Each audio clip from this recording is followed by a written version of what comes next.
dengan menunaikan hak saudaranya dibandingkan dengan menunaikan hak Tuhannya maupun hak dirinya, maka dia adalah hamba kekuasaan.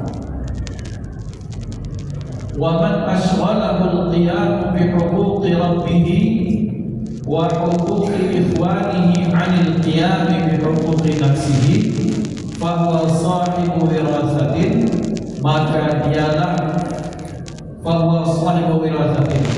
Dan siapa saja yang disibukkan untuk menunaikan hak Tuhannya dan hak saudara-saudaranya dibandingkan dengan hak dirinya sendiri, maka itu adalah orang yang menjadi pewaris. Nah, Bapak Ibu dimuliakan Allah Subhanahu wa taala, malam hari ini kita diajarkan oleh Imam Al-Haddad untuk mengklasifikasikan manusia. Wabil khusus klasifikasinya ini, kita ini dapat rombongan yang mana? Yang pertama kata beliau, siapa saja yang dia disibukkan untuk menunaikan hak Tuhannya dibandingkan dengan hak dirinya sendiri dan hak saudara-saudaranya atau teman-temannya, maka dia adalah hamba Allah. Maksudnya hamba Allah ilahiyah. Bapak Ibu dimuliakan Allah, manusia ini dijadikan Allah Subhanahu wa taala sebagai hamba yang dia punya dimensi yang banyak. Di satu sisi dia adalah hamba Allah, di satu sisi yang bersamaan dia punya keinginan-keinginan, di satu sisi yang sama pada saat yang bersamaan dia adalah bagian dari anggota masyarakat yang kesemuanya itu punya hak untuk dipenuhi. Allah punya hak untuk dipenuhi, ditaati. Dirinya punya hak untuk diikuti keinginannya. Kemudian teman-temannya punya hak untuk apa? Untuk diberikan kebaikan-kebaikan dari dirinya. Maka berarti ada jenis orang-orang yang di jenis pertama, dia sibuk sekali dengan hak-hak Allah Subhanahu wa taala sampai kemudian dia mengurangi hak dirinya maupun hak dengan orang-orang di sekitarnya. Mana contoh? Sebagai contoh bahwa ini orang sebagaimana dicontohkan baginda Nabi Muhammad sallallahu alaihi wasallam dan sebagaimana diabadikan dalam Al-Qur'an, a'udzubillahi minasyaitonir rajim. Kanu qalilan minal laili ma yahja'un wa bil ashari hum yastaghfirun. Orang-orang mukhbitin, orang-orang yang beruntung itu ketika malam hari tidurnya sedikit, kemudian ketika waktu sahur mereka terus istighfar mohon ampun kepada Allah Subhanahu wa taala.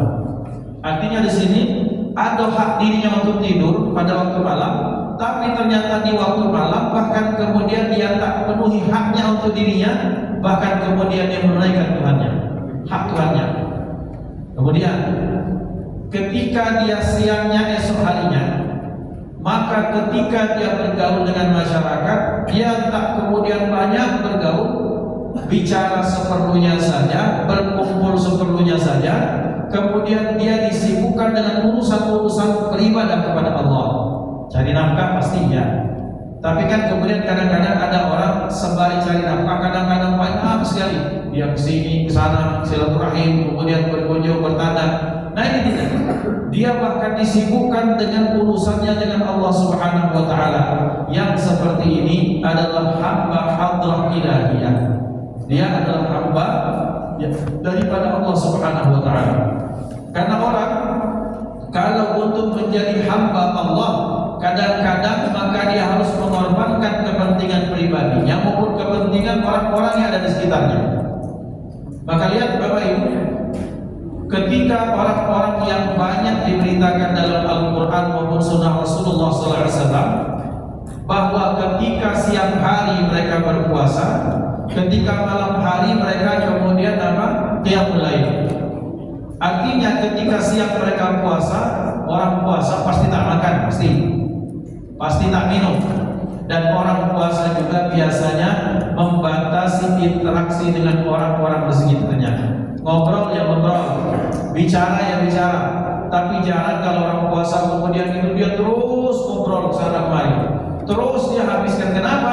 Karena dia merasa rugi kalau hanya ngobrol yang kosong yang lama saja, maka dia akan mendapatkan kerugian. Maka dia fokuskan puasanya maksimal, malamnya maksimal, sehingga semakin banyak waktu yang kepada Allah. Inilah hamba Allah. Yang kedua dikatakan beliau, ada orang yang dia disibukkan untuk menunaikan hak dirinya dibandingkan dengan hak Tuhannya maupun hak orang di sekitarnya, maka ini namanya hamba syahwat. Sugih, kaya, banyak duit, tapi banyaknya uang membuat dia lalai untuk sholat, membuat dia lalai untuk berangkat haji, membuat dia lalai untuk melakukan kebaikan-kebaikan. Itu hak dia kepada Allah. Kemudian ternyata sebagai hamba di tengah masyarakat bergaul tak pernah, sekali-sekalinya bergaul nyakiti hati misalnya. Kalau ada orang minta bantuan diusir, dikato-katoi, ini namanya orang yang tak memenuhi hak saudara-saudaranya. Apa yang sibuk? Dia sibuk untuk mengentaskan kemauan dan keinginannya. Ini namanya hamba syahwat. Tahun ini ke Eropa. Eropa banyak. Sini. Habis itu kemana? Bulan depan misalnya ke Amerika. Boleh ke dia? Boleh, silakan saja. Tapi ketika tak terbersih, sebelum ke tempat itu semua, misalnya dia umroh, misalnya dia haji, misalnya kemudian dia mendatangi orang sakit, misalnya dia bersambang ke orang tuanya sendiri, misalnya dia tidak lakukan. Yang itu dia sibukkan healing ke sini, ke sana, kemari. Ada uang dipakai untuk jalan, makan-makan, takdir kawan misalnya, tapi untuk kemaksiatan. Ini namanya hamba syahwat. Yang tadi hamba Allah, hamba hadrah ilahiyah. Yang kedua hamba syahwat. Yang berikutnya, wa man ashghalahu al-qiyam bi huquqi ikhwanihi 'anil qiyam bi huquqi ghairihi wa huquqi nafsihi fa huwa 'abdur riyasati. Jenis yang ketiga, orang yang dia disibukkan untuk menaikkan hak orang di sekitarnya, kepentingannya orang yang ada di sekitarnya, sampai kemudian dia lupa kewajibannya kepada Allah dan kewajibannya pada dirinya sendiri. Yang dia sibukkan adalah untuk berbuat baik kepada semua. Kata beliau, fahuwa abdur riyasati.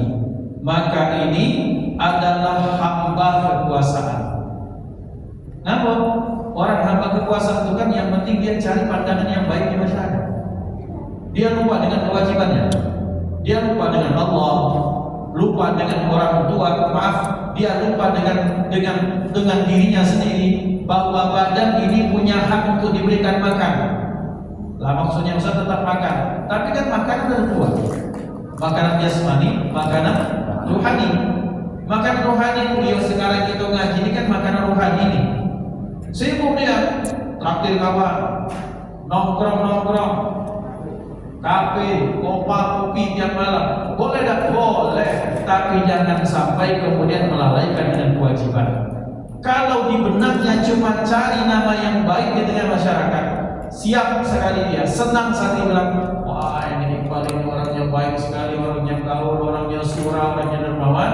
Tapi kemudian dia ada sholat, dia ada puasa, dia ada haji, dia ada umrah, dia ada silaturahim dan apa misalnya. Kemudian dia lupa dengan kewajiban yang perlu dia lakukan, lupa kepada Allah dengan aturan-aturan Allah. Yang penting dia hidup sibuk dengan masyarakat orang banyak. Maka yakinkan yang seperti ini adalah hamba kekuasaan, sekalipun dia tidak menjabat. Pencitraan, masyarakat hanya masih berumur. Tetapi betul ya ikhwan, karena manusia ini kan banyak mencari nama baik di tengah masyarakat. Yang penting segala daya, upaya, uang, semuanya waktu, kekuatan, pikiran dipakai supaya nama kita bagus. Yang seperti ini berarti dia pengen ada kuasa di tengah masyarakat dengan cara dia punya nama baik di tengah mereka. Wah, kalau datang, tepuk tangan atau misalnya, senangnya. Pokoknya serasa hidupnya itu dikelilingi oleh kamera terus. Sementara dia lupa dengan kameranya malaikat. Dia lupa dengan kameranya Raqib dan Atid. Tapi yang penting dia terus melakukan kebaikan kepada sesama, tapi lupa kebaikannya kepada Allah, kewajiban kepada Allah, kewajiban untuk dirinya sendiri. Maka yang seperti ini adalah hak kekuasaan. Kedua, Bapak Ibu, Allah berfirman, wala tulqu bi aydikum ila tahlukati. Jangan kamu cemplungkan dirimu ke dalam jurang kebinasaan. Maksudnya adalah orang yang penting senang, oke senang. Yang penting ngumpul, oke ngumpul. Mau yang diminum itu halal, mau yang diminum itu haram. Yang penting gaul pada semua lapisan masyarakat, dan gaulnya itu bukan untuk mengajak mereka untuk beribadah, tapi mengajarnya itu hanya untuk senang-senang. Bahkan mabuk, bahkan ini, bahkan itu. Ngeri. Ini cerita di satu negara. Ada senior kan ngomong, tak saya sebutkan nama, ustaz ya.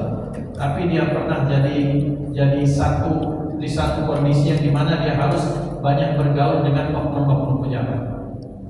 Alhamdulillah, ngomongnya kaget begini saja. Ada fulan bin fulan itu sudah ada titel H di depannya. Tapi ngomong deh, Pak,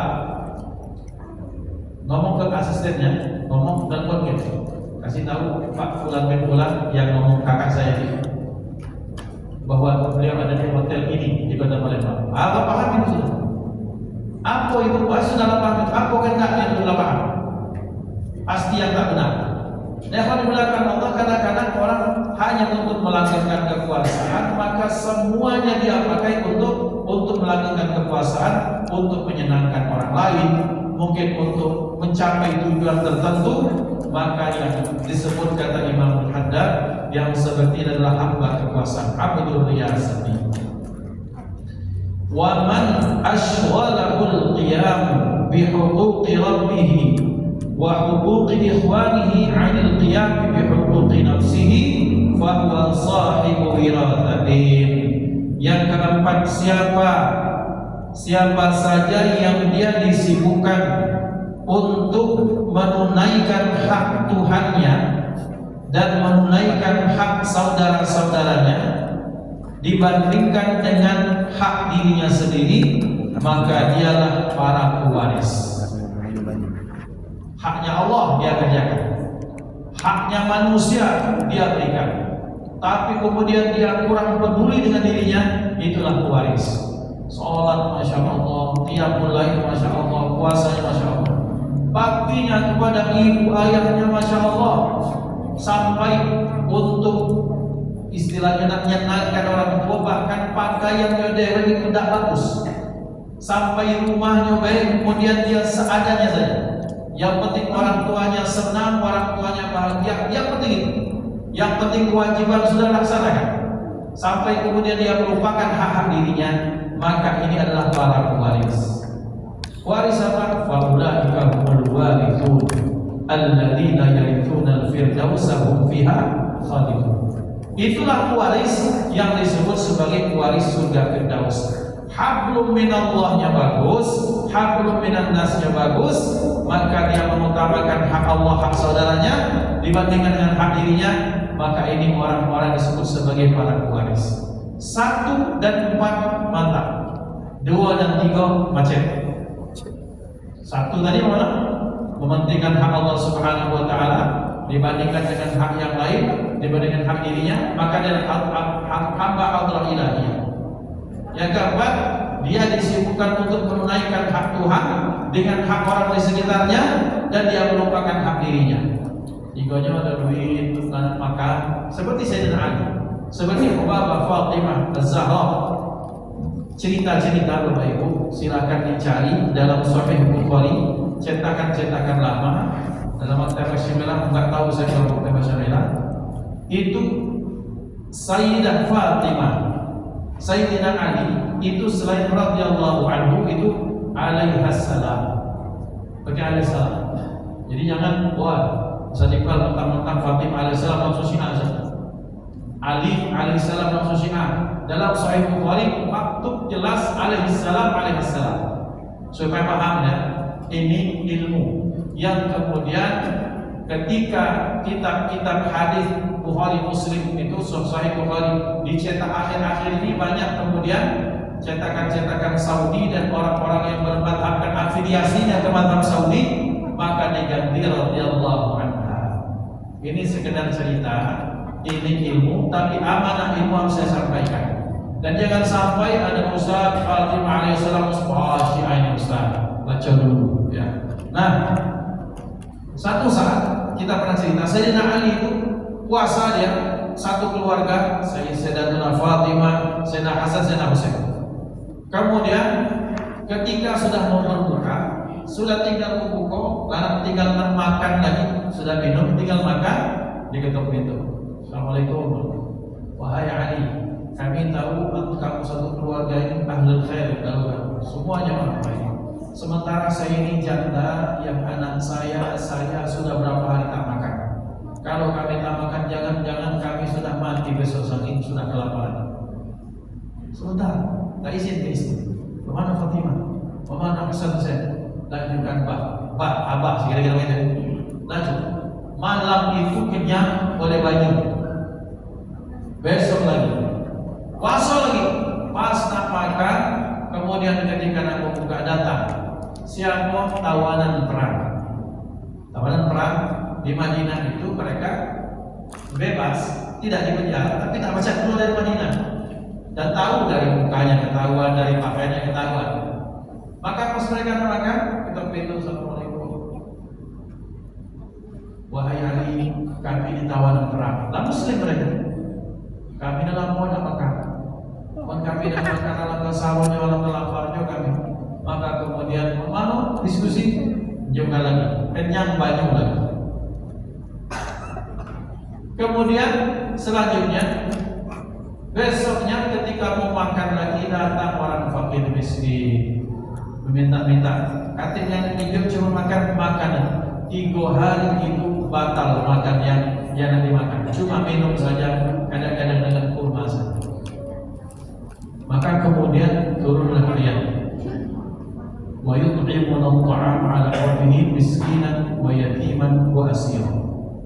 Allah abadikan kebaikan mereka karena kebaikan itu untuk menunaikan hak Tuhan, puasa, kemudian menunaikan hak saudara-saudaranya, baik fakir miskin, baik janda-janda tadi, kemudian baik apa? Baik para tawanan perang. Diberikan makanan itu, maka Allah awetkan, Allah abadikan mereka berempat ya, mereka berhak di dalam Al-Quran. Dan hebatnya lagi, aku terima kasih wahai alim, kami dan untuk terima kasih.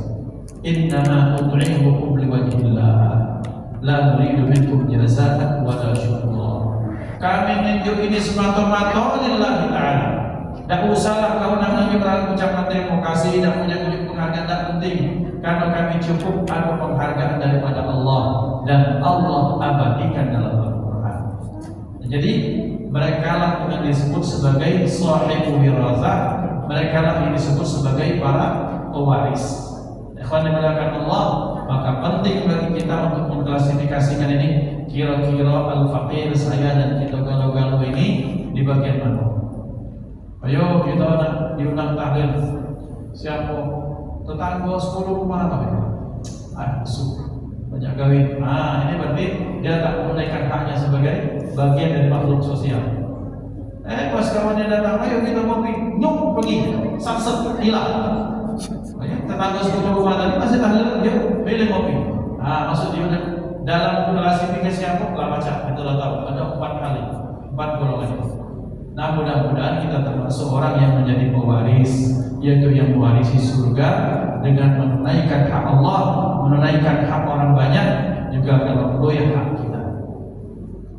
Hakadha wallahu a'lam. Mana yang belum?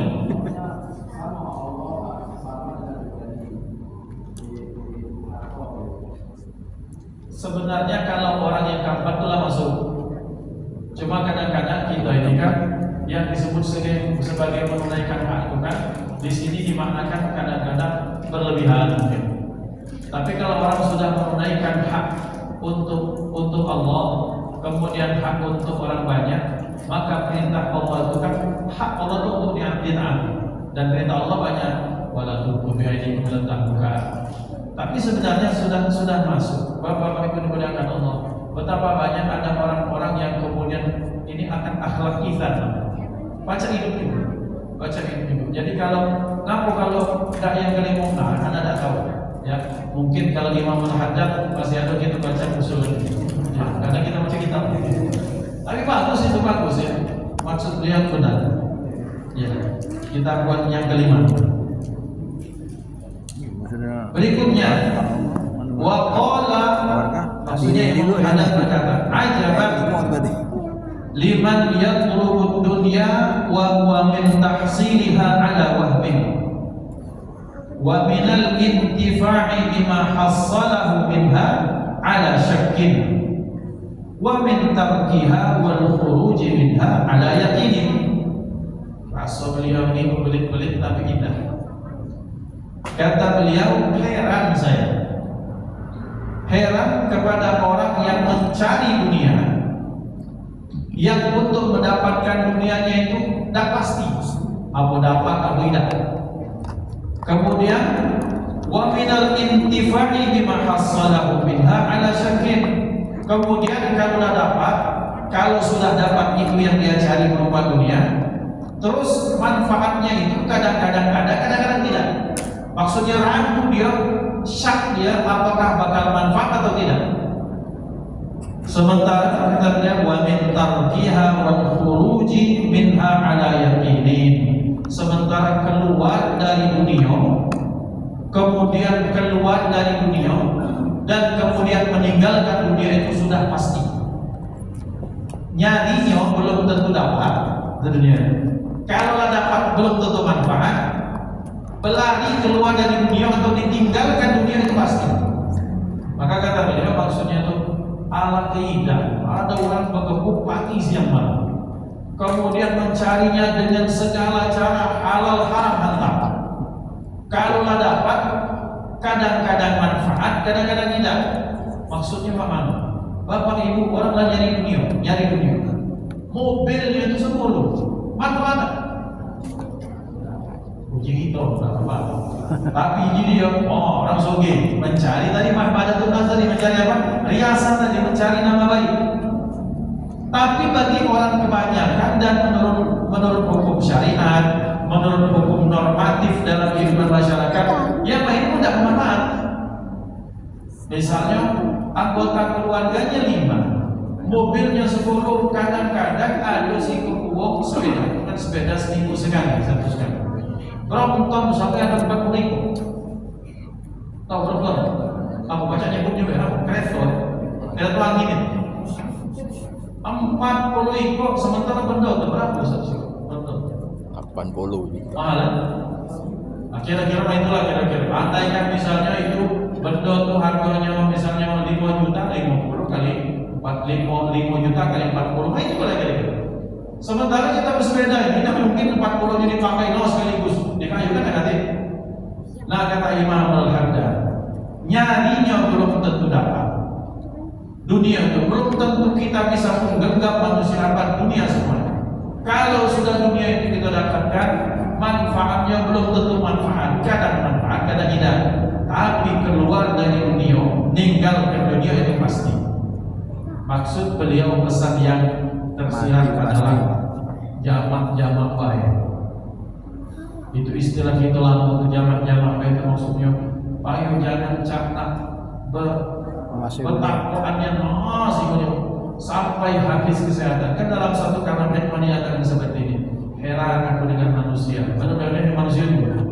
Kenapa mencari dunia dengan menggadaikan kesehatan sampai dia sakit, kemudian ketika dia sudah dapatkan dunia harta yang benda yang banyak, kesehatannya hilang, dia habiskan hartanya untuk mengembalikan kesehatannya. Ada banyaknya. habis. Artinya kadang-kadang ada yang berkebuk, ada ini, ada itu. Pagi, siang, malam semuanya harus sampai. Kemudian setelah dapat dia sakit, setelah sakit dia habiskan tentunya untuk kembali sehat. Bagaimana sikap seorang muslim? Sikap seorang muslim tentang wabtaghi fima ataakallahu darul akhirah wa la tansa nasibaka minad dunya. Cari akhirat dan kita tetap mencari bagian kita di dunia. Berarti Ustaz, orang Islam itu harus miskin? Tidak, ini salah paham. Orang Islam wajib ada yang kaya. Tapi jangan galau. Karena dunia ini dikhususkan untuk orang-orang yang kalau mukmin dia harus yang kuat iman. Kalau tidak kuat iman, jangan-jangan harta itu akan menyelewengkan dia. Kemudian ya Ikhwan, kalau orang Islam kaya, ini masih tak dibayar listriknya. Berkah atau ini gedebak-gedebuk, pakai mandi, pakai ini, pakai butuh, pakai nak dibayar. Kemudian ada minyaknya, nak gasak gosoknya selama dia belum masukkan, tidak kemudian betisnya di minyaknya. Ngandal gratis, minyak gratis, sampai nanti dibeli betul itu. Ya, jadi payu mereka kalau nyewa minyak. Kadang-kadang ini masuk pakai minyak. Pas nak balik, masak kosong, bukannya masih dibuka. Aku minta kadang masih. Lekingan dengan dua mantan, mampang ini kan apa? Bersejar itu namanya. Bersejar.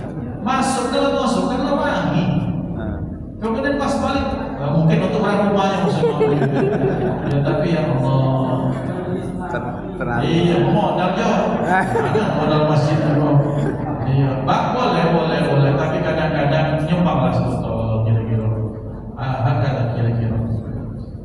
Ya, kalau belakang Allah. Selanjutnya,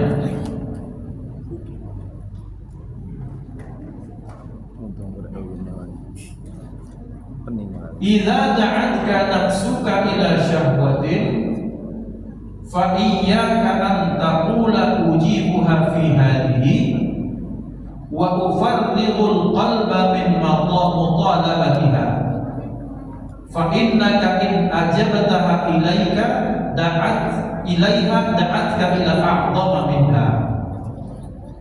Sederhananya ini penjelasan beliau. Kalau diri kita ini dihadapkan dengan maksiat, jangan ngomong dalam hati sekali ini. Sudah sekali ini, sudah aku akan berhenti. Ngomong sekali ini maksudnya akan melaksanakan maksiat. Ya Allah, aku sekali ini maksiat ya Allah. Kata beliau, yakinlah setelah berhasil melakukan maksiat yang itu, maka kamu akan melakukan kemaksiatan yang baru. Berarti mama ketika sudah dihadapkan berhenti jangan lakukan. Kadang-kadang ada orang yakin, sekali ini, ya Allah, aku sekali ini ya Allah nama lagi. Pencelekan masih rasa ini, ngampuk terdesaknya ya Allah, sekali kaget sudah itu berlari. Sakset gila habis 2 juta pencelekan masih aman jangan tinggali. Berarti baca itu gua. Mulai terjadi. Yang tertawa itu malam. Ikhwan yang belakang Allah. Artinya begitu kita nih, agaknya belah, tak puasa. Apa sekali ya Allah tak puasa. Besok aku tak puasa, tidak. Kadang-kadang kalau lalat puasa besok lemah juga. Tak puasa. Maka akan tertantang untuk melakukan hal-hal yang baru. Jadi berarti inilah maksud kata beliau, hati-hati dengan tipuan-tipuan, yaitu merupakan bagian dari tipuan nafsu kita. Nafsu kita itu akan mengatakan ayah semayang. Kaget jam 7 aku semayang. Tahu-tahu ternyata ada kejadian akhirnya tidak semayang. Banyak sekali. Ada orang ini cerita, ada orang duit lah megang. Mungkin karena dia ada dapat apalah kan. Terus akhirnya dia nak pergi haji.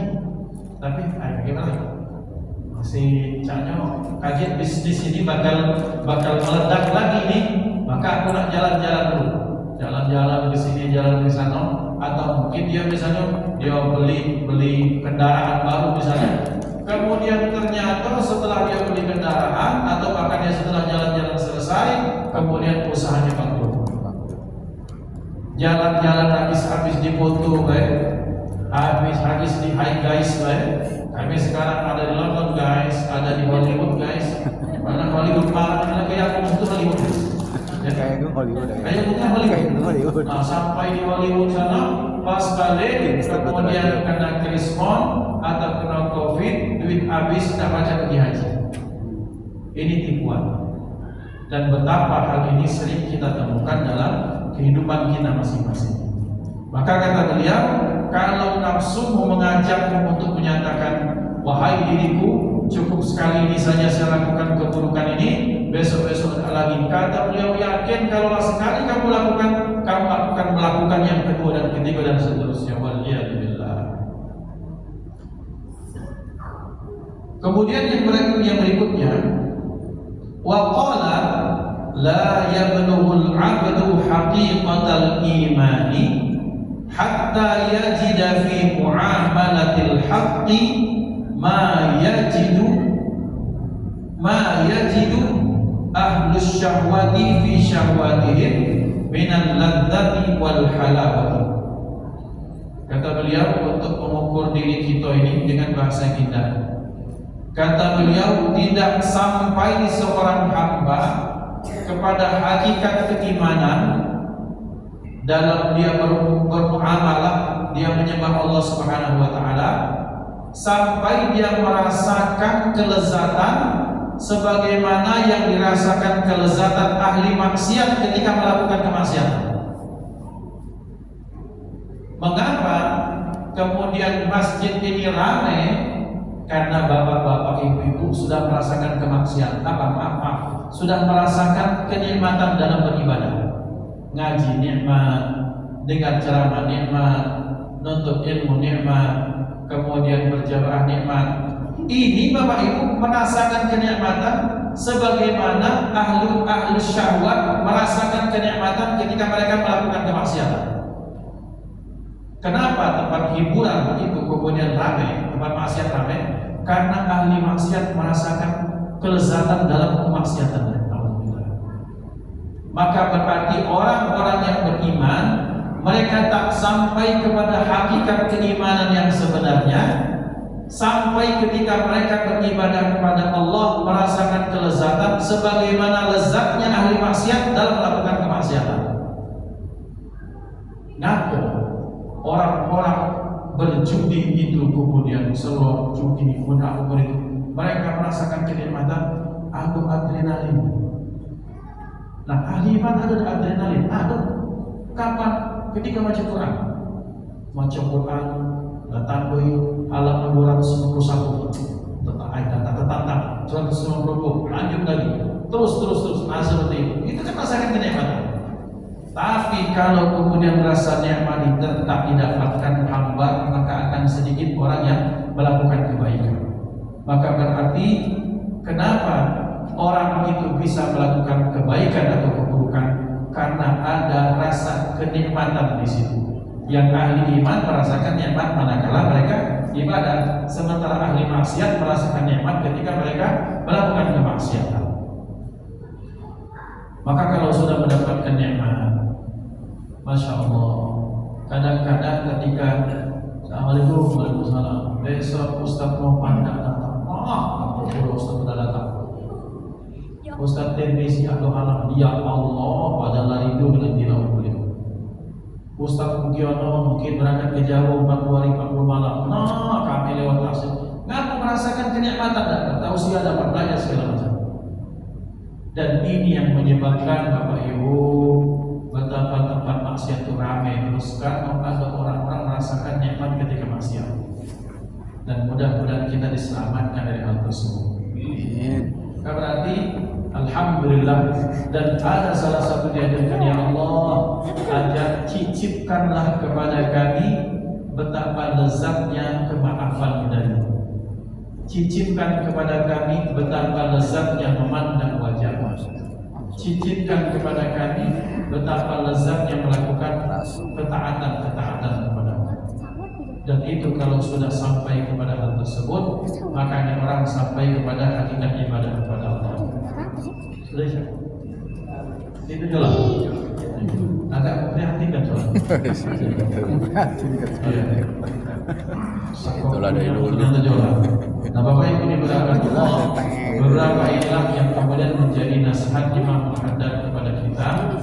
Mudah-mudahan semua yang kita bahas pada malam hari ini memberikan manfaat untuk diri kita, untuk keluarga kita, untuk anak keturunan kita. Yang kebaikan-kebaikan yang kita lakukan mudah-mudahan menjadi menambah timbangan kebaikan bagi orang tua, para guru dan keluarga besar kita insyaallah. Mohon maaf atas kesalahan kepada Allah, kita sama-sama ampun. Hadanallahu wa iyyakum ajma'in. Kita tutup dengan kafaratul majlis. Subhanallah wa bihamdika asyhadu an la ilaha illa anta astaghfiruka wa atubu ilaik. Wassalamualaikum warahmatullahi wabarakatuh.